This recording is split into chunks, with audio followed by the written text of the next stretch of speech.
Hello, it's Peter Stewart, and you may not know this, but Dave Scott was a successful air personality, programmer, and station owner long before coming to Dallas to lead Century 21 programming. When CDs emerged, Dave wasted no time in gathering digital source material and began production of the gold disc and hit disc libraries that became the industry standard. Dave bought TM Communications and merged their remaining viable products into Century 21. That created TM Century in Dallas, and under Dave's leadership, it quickly became the go-to provider in music services, jingles, and production libraries for over 19,000 radio stations around the globe.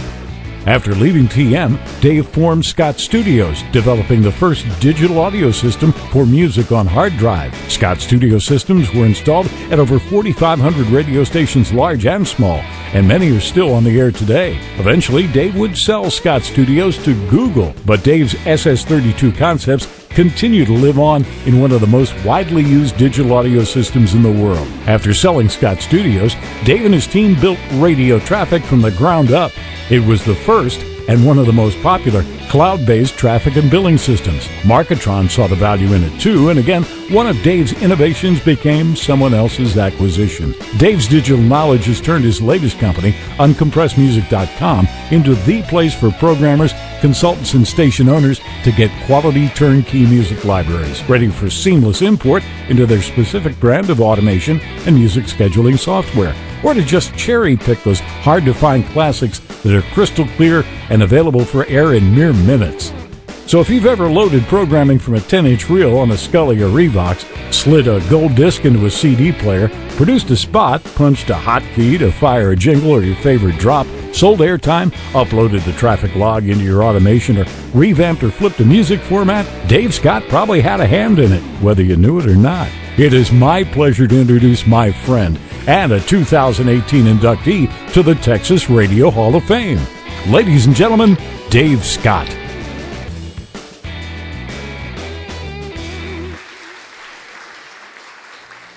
Thank you very much. One thing that most of us as young kids get asked is, "Hey kid, what are you going to do when you grow up?" Well, I'd been a ham operator and built my own transmitters and kind of into engineering. And I said, well, I think I might want to be a DJ when I grow up. And I felt that that was okay because my parents had named, my first two names are David John. So DJ, I thought it was destiny.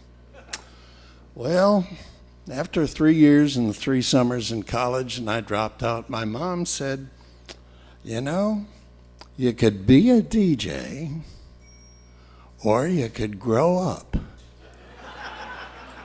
But I don't think you can do both. Radio's been a lot of fun, and I'm proud to say I don't think I'm ever going to grow up if I get anything to say about it. I want to thank you, the voters, the customers that bought the crazy products that we made. I've personally been in about 1,800 radio stations. My family can vouch for the fact that I never saw a radio tower driving down the road that we didn't stop at and look in and learn something. I want to thank the salespeople that sold vaporware. We called it, we're taking orders now for delivery in 60 to 90 days. Actually, it was the customers that gave us the ideas of what we ought to build. And sales is problem solving. So listening to the radio stations, operators, and learning what problems they had and trying to come up with ways to solve those problems is kind of the fun that I've had. I thank my family. I thank the creative team that have worked with me.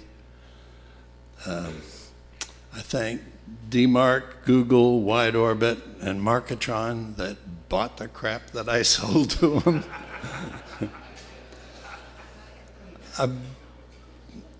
I've sold at least 12,000 radio stations worth of stuff. So chances are, if there's some product in radio that you just hate, I probably made it. If there's something in radio you probably love, I probably made that too. And I'm stealing this line from Ron Chapman. And he said, if the owner calls on the phone, would you get his name and number? Tells a lot about how the radio is rather transient. And I would adapt it to, if the jock who follows me on the air comes in early, would you get his number? Thank you very much.